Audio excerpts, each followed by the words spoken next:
O 3 de maio deste 2025, día da celebrada Santa Cruz, cristianizando os mallos, alá nos fomos a Pontevedra, como me caracteriza, recollendo aquel principio franciscano de que se rinca unha herba e trema o universo, pretendo facer as visitas de un xeito integral. Entón a visita foi rapidamente ao museo,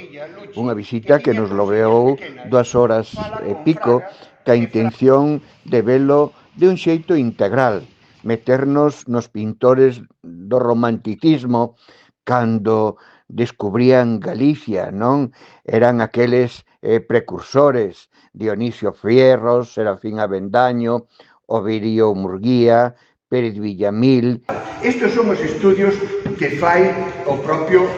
Carlos Masí, non vemos aí varios, pero a pasar desde aquí para logo entrar no mundo modernista dos renovadores, Carlos Maside, Colmeiro, Laxeiro, inspirados en temas do mundo popular, a Galicia Santa, de Romeiros, de Xuglares, o mundo labrego, e claro, como non, o Castelao, ese Castelao que ten en súa obra ese realismo máxico, non? O mundo da árbore, o mundo do piñeiro, o mundo do carballo, e logo, claro, unha figura que toma militancia e compromiso, ética e estética co país, denunciando os crímenes de guerra, o Atila en Galicia, milicianos, Galicia mártir, non?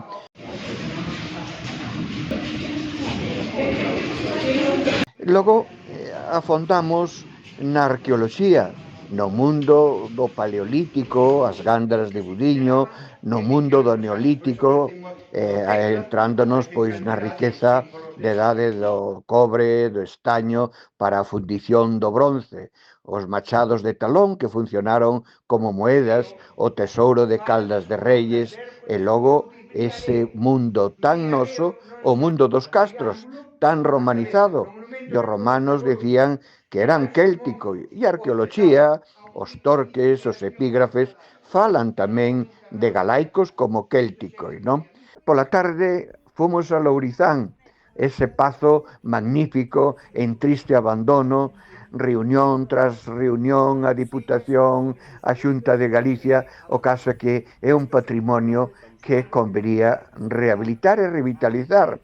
O patrimonio está aí, falta unha boa xestión con ansia, con saber e con cultura, pois son aspectos que dignifican a nosa terra. E aínda, despois de falar de Montero Ríos, das reunións que tiñan naquela magnífica mesa de pedra, unha pedra traída non sei como, dende a illa de Ons, para grandes celebracións, pois quedou moi marcado en nós aquel xardín con aqueles grutescos, aquelas covas, un lugar para disfrutar da familia e dos amigos na época